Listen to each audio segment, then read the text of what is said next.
8h21, de volta com Folha no Ar, primeira edição, sempre ao vivo, aqui pela Folha FM, pelo Face, pelo YouTube, pelo Instagram. Daqui a pouco o programa também estará disponível em podcast. E logo mais às 17 horas, reprise na Plena TV. O oferecimento de Proteus, Unimed, Laboratórios Plínio Bacelar e o apoio Unicred Norte Lagos. Hoje estamos conversando com a Anique Machado, promotora da Promotoria de Tutela Coletiva da Infância e Juventude. E falando em infância e juventude, está aqui o João da Costa Cunha, lá no nosso streaming no Face.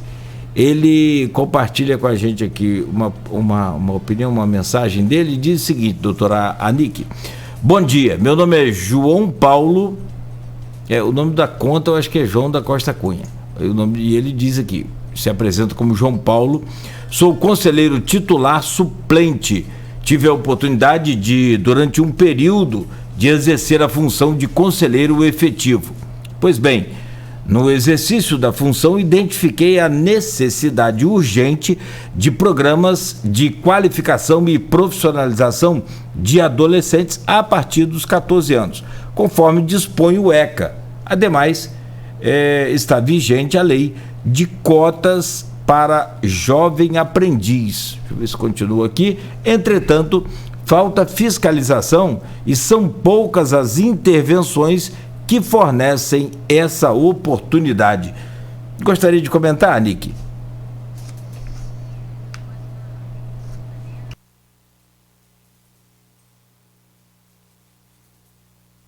Oportunização ao adolescente de já nessa fase do desenvolvimento humano ter acesso, né, a cursos técnicos profissionalizantes é algo extremamente importante, né? A gente percebe que até aqueles adolescentes, especialmente os adolescentes, por exemplo, que já foram afastados da sua família, muitas vezes vivem numa unidade de acolhimento familiar, sem muitas perspectivas de serem inseridos em família substituta por meio da adoção, né?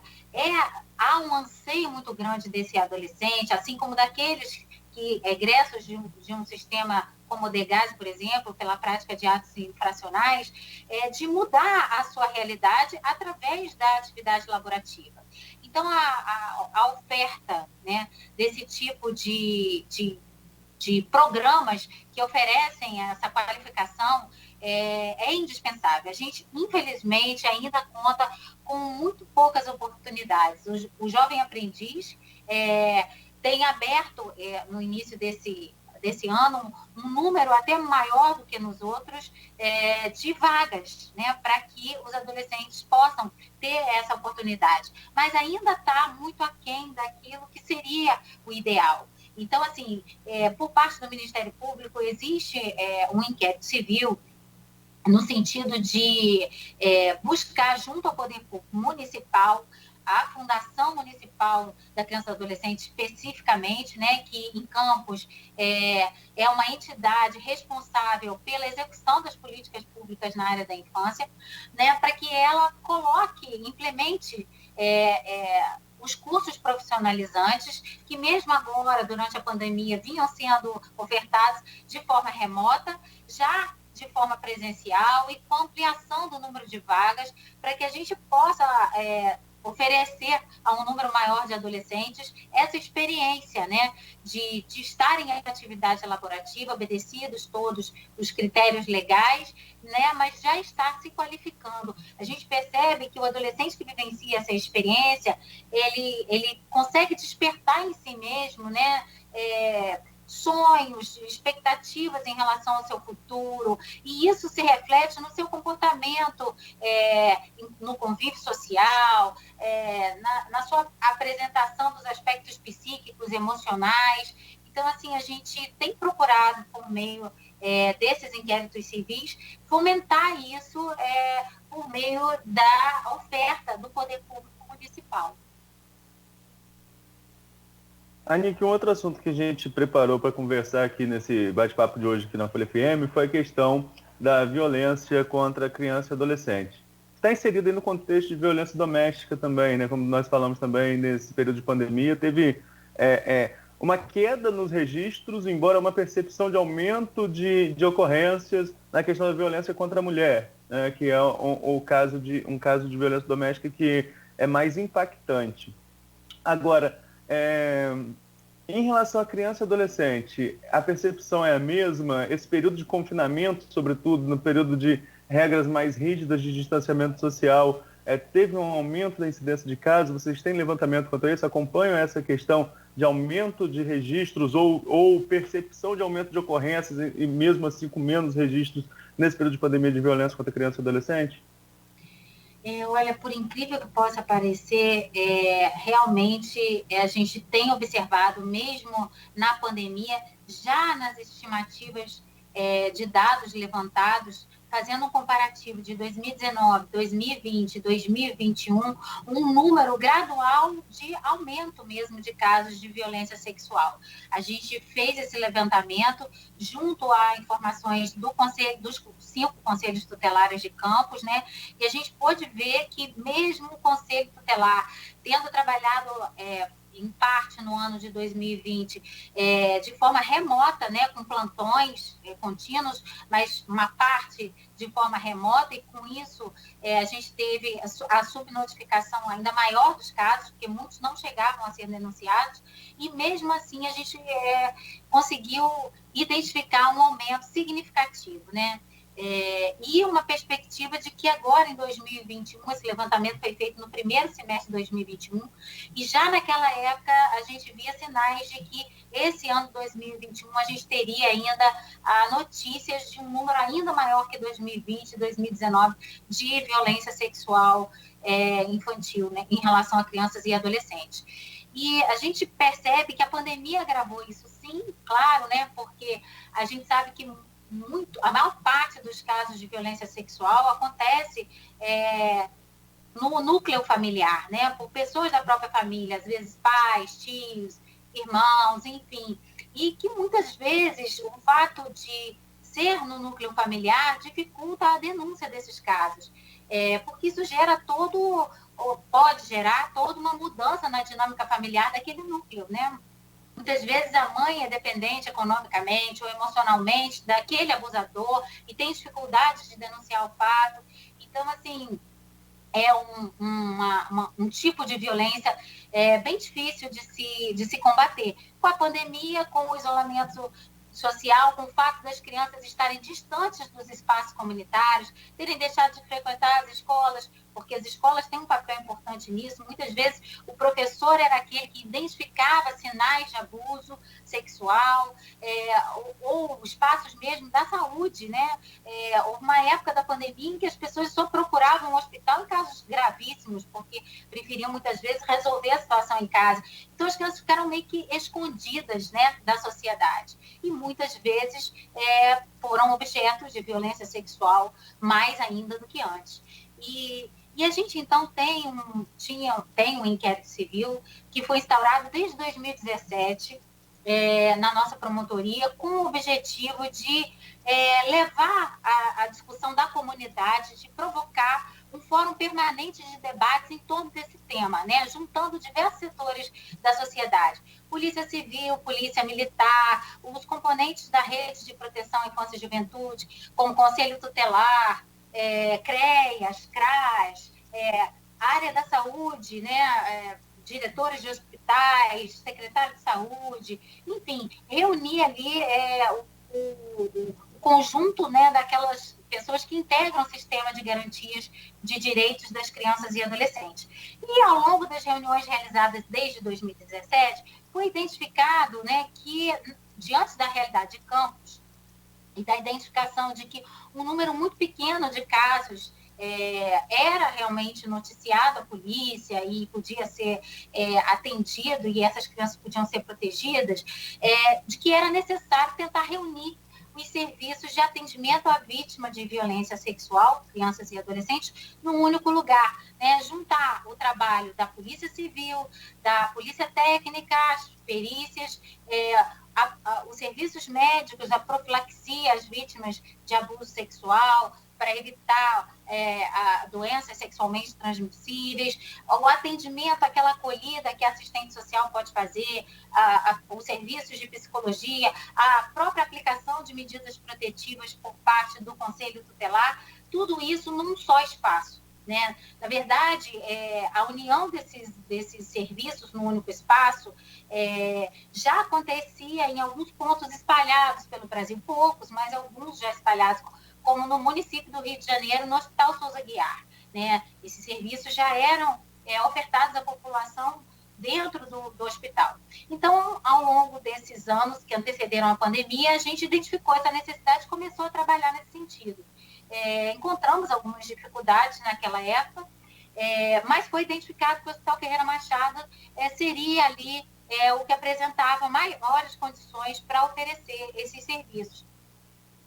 E aí, com a pandemia, essas articulações foram um pouco suspensas em função das dificuldades circunstanciais. Então, logo o ano de 2021 iniciou, nós começamos as tratativas com os novos gestores públicos, por meio de reuniões, e logo obtivemos uma receptividade muito grande por parte do Poder Executivo, por meio dos gestores, no sentido de sinalizar que era uma proposta desse governo tirar essa ideia do papel, tornar ela uma realidade. E aí a gente começou a trabalhar nesse sentido. Juntamos aí representantes do Estado do Rio de Janeiro, os delegados do nosso município, né, das delegacias, o chefe do IML no Norte Fluminense, como representantes do Estado, além, né, do secretário de Saúde, do secretário de Assistência Social, do secretário de Educação, conselhos tutelares foram muito importantes nessa batalha, e aí conseguimos inaugurar no último dia 12 de outubro, aí, finalmente, o CAAC, na sede do próprio Hospital Ferreira Machado, que vem já operando e atendendo a essas vítimas, né? Atualmente, os exames de corpo de delito das crianças e adolescentes vítimas de violência sexual já não mais é realizado no IML, e sim nas próprias instalações do Hospital Ferreira Machado. Então, nós estamos muito felizes aí com essa possibilidade de dar um tratamento mais digno e mais especializado e mais eficiente a essas vítimas. Tem uma pergunta aqui no grupo, acho que meio que resume um pouco todo o nosso bate-papo com várias informações aqui, que é a pergunta da Silvana Venâncio, jornalista de Bom Jesus de Itabapoana. A Silvana pergunta o seguinte: o que é mais agravante em Campos? Violência contra as crianças ou o trabalho infantil? Difícil responder a essa pergunta no momento atual, né? Hoje, eu acho que a gente pode dizer que o trabalho infantil é o que mais grita nas ruas, né? Porque eu acho que qualquer um de nós que sai para o seu trabalho passa por algum ponto crítico, ou pelo menos passava, porque eu acho que isso já começou a diminuir. Eu mesmo já percebi em alguns pontos a ausência dessa situação em alguns pontos, em outros não. Mas eu acho que o que mais grita hoje em Campos, que mais tem visibilidade, na verdade, né, é a questão da exploração da mendicância e do trabalho infantil nas ruas, fruto aí desse momento dramático que a gente atravessa de crise econômica. Mas a gente não pode afirmar que é um trabalho que é um problema que tem maior repercussão do que a prática da violência sexual contra crianças e adolescentes, porque essa prática da violência sexual, ela acontece de modo muito silencioso, né? Entre as paredes daquele núcleo familiar. E é um enorme desafio trazer essa informação à tona. Por isso que a gente acredita que o CAAC tem a cumprir um papel muito importante também no caso de oferecer à população credibilidade no serviço para que os familiares tenham coragem de denunciar. Porque quando a gente pensa que eles considerariam que, bom, mas se eu for denunciar que uma avó, por exemplo, né, que pretende denunciar que a sua neta passa por um abuso do genro, por exemplo, né, que sabe que vai mexer naquela estrutura familiar, não tem provas na visão dela suficientes para fazer essa acusação, né? Então, muitas vezes, isso acaba ficando ali, né? Sem que a notificação aconteça. Então, o objetivo também do CAAC é, com o passar do tempo, ganhar a confiança da sociedade, da comunidade, para servir como um canal que, além de buscar a punição do abusador, que além de contribuir para cessar com o abuso, também possa servir como uma forma de acolher essa família, de dar apoio a essa família, para que ela tenha coragem mesmo de denunciar, para que essa não seja uma violência que acabe ficando perdida no silêncio dos lares.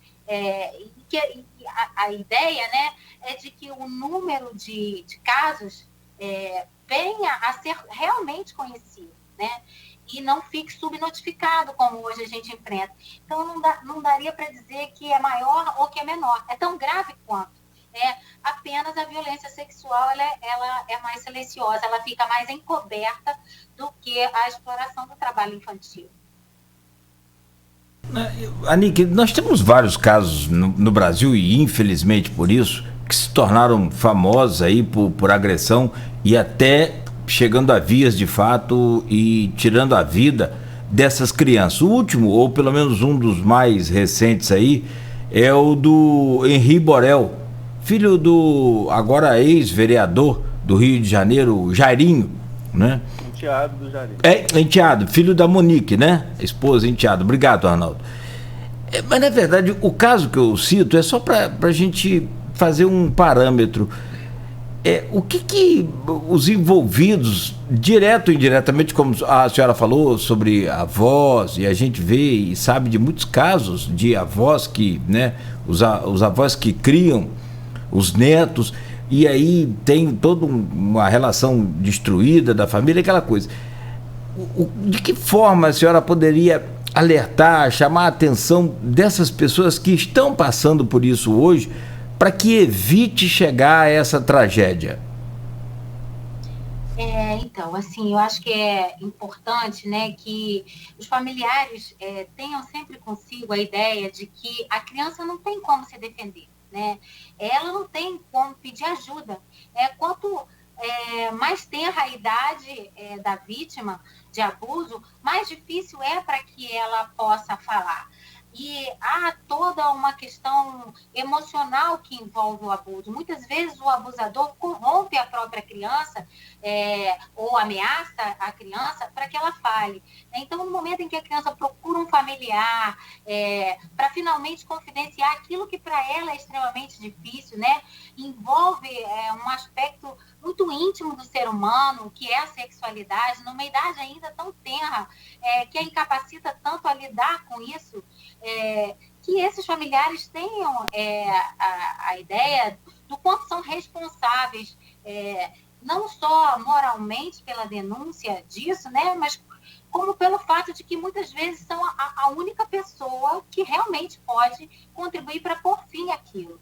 Os traumas vivenciados por uma criança que passa por esse tipo de abuso, além de se expressarem no próprio comportamento, né, a criança se apresenta desinteressada, muitas vezes com depressão, chora à toa, tem um processo de aprendizagem na escola extremamente comprometido, né? Além de todas essas expressões de trauma no comportamento naquela fase da vida, isso com certeza vai se refletir na vida adulta, né?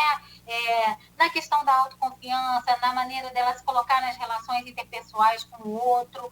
Então, assim, que esses familiares possam tendo conhecimento de que hoje a gente conta com um equipamento especializado para o atendimento dessas vítimas, né, terem ciência de que eles também receberão apoio de assistente social, apoio de psicólogo, de que essa criança não vai ser revitimizada no sentido de estar sendo escutada sobre aquele relato que ela vivenciou do próprio abuso várias vezes, porque um dos objetivos do CAAC também é esse, né? Evitar que ela tenha que contar essa história no Conselho Tutelar, na delegacia, no IML, na Justiça, quando a ação judicial for proposta perante o juiz, né?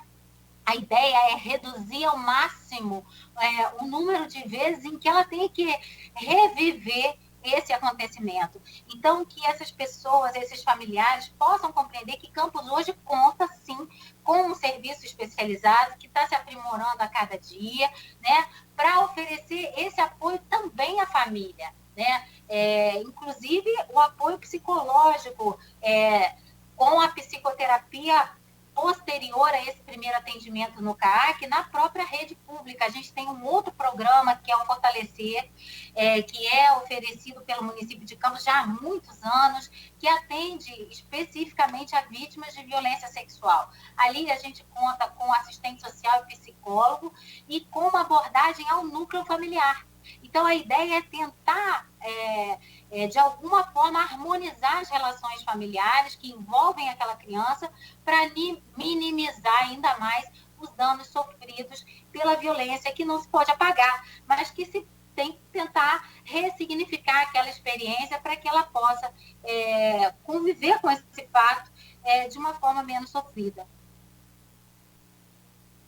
Neto? A gente está caminhando para o final, né? E tem aqui uma colocação do Arthur Guzmão que eu vou trazer para você, para a gente descontraindo no final. Eu cheguei a ver a foto, inclusive, na coluna da Lula Eubach, né? A foto da maratona, e o Arthur traz o seguinte: gostaria que a entrevistada, da qual eu sou fã, partilhasse um pouco do seu momento atual de maratonista e a importância do esporte para os jovens. Ao final, que falasse um pouco sobre a espiritualidade e a importância para a formação dos jovens.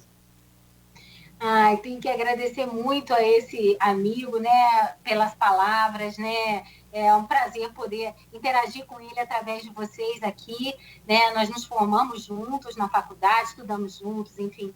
É uma pessoa da qual também sou fã, com certeza, né? Assim, o esporte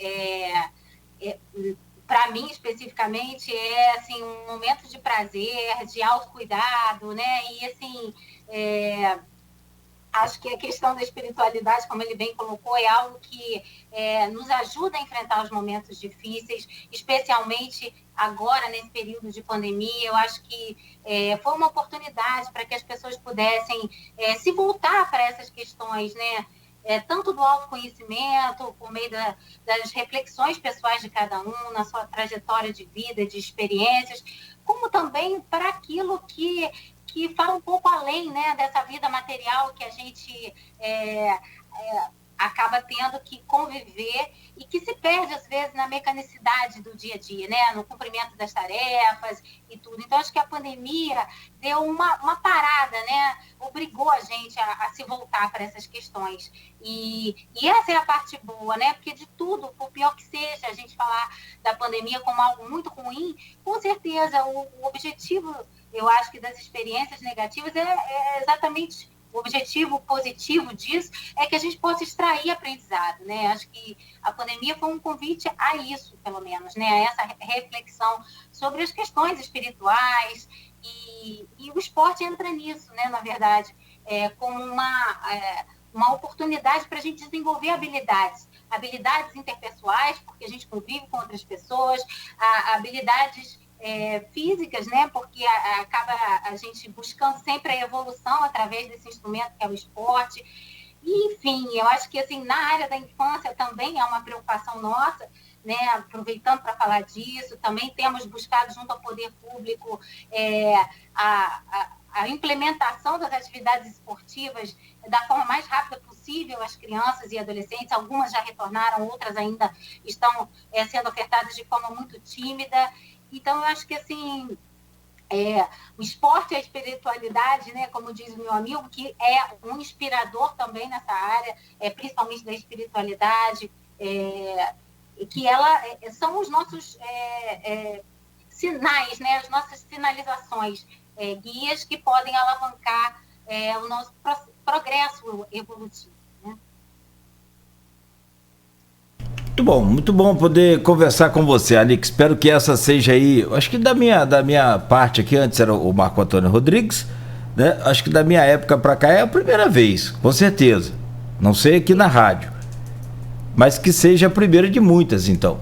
Seja sempre bem-vindo aqui, te agradeço por esse bate-papo, essa entrevista de hoje, extremamente importante e produtiva, né? Tem cortes aí muito, muito válidos, né? Vai dar trabalho para a gente escolher qual que a gente vai colocar aí, né, Arnaldo? Mas, sobretudo, bem consciente, atual e, claro, a gente fica também com a certeza de que não falamos sobre tudo. Tem uma demanda muito grande aí, essa coisa de essa revolta de internet, essas coisas todas aí, e a gente pode abordar isso numa nova oportunidade.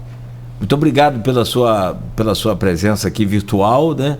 E desejo toda a sorte aí para você. Eu agradeço também imensamente o convite de poder estar com vocês, interagir com aqueles que participaram e coloco a Promotoria da Tutela Coletiva da Infância à disposição para quaisquer esclarecimentos, seja a respeito desse tema ou não, né? A gente está lá trabalhando por essa bandeira que a gente acredita, né, que repercute no futuro do nosso país, né? As crianças de hoje serão os adultos de amanhã. Então, a gente está lá à disposição sempre. Obrigada pelo convite também. Obrigado, bom dia. Arnaldo. Também agradecer a Nick, como o Nogueira falou, produtiva entrevista, bastante, conversamos sobre muitos assuntos, mas tem outros assuntos que sempre tem o que perguntar, né? É um assunto muito amplo e com certeza teremos outras oportunidades. Muito obrigado. Obrigada. Tá certo. Um grande abraço, bom trabalho aí. Obrigado. Obrigada, boa tarde. Bom dia. Valeu, bom dia. Conversamos ao vivo com a promotora Anique Assede, promotora da Promotoria de Tutela Coletiva da Infância e Juventude. A gente faz uma pausa bem rápida aqui, só 2 minutos, para fazer o fechamento desse programa com a repercussão de todas as notícias que estão hoje no jornal Folha da Manhã. Oferecimento de Proteus Serviços de Saúde e Medicina Ocupacional com a qualidade certificada ISO 9001-2015. Unimed Campos, cuidar de você. Esse é o plano. Laboratórios Plínio Bacelar e também com o apoio de Unicred Norte Lagos. Quem conhece, valoriza.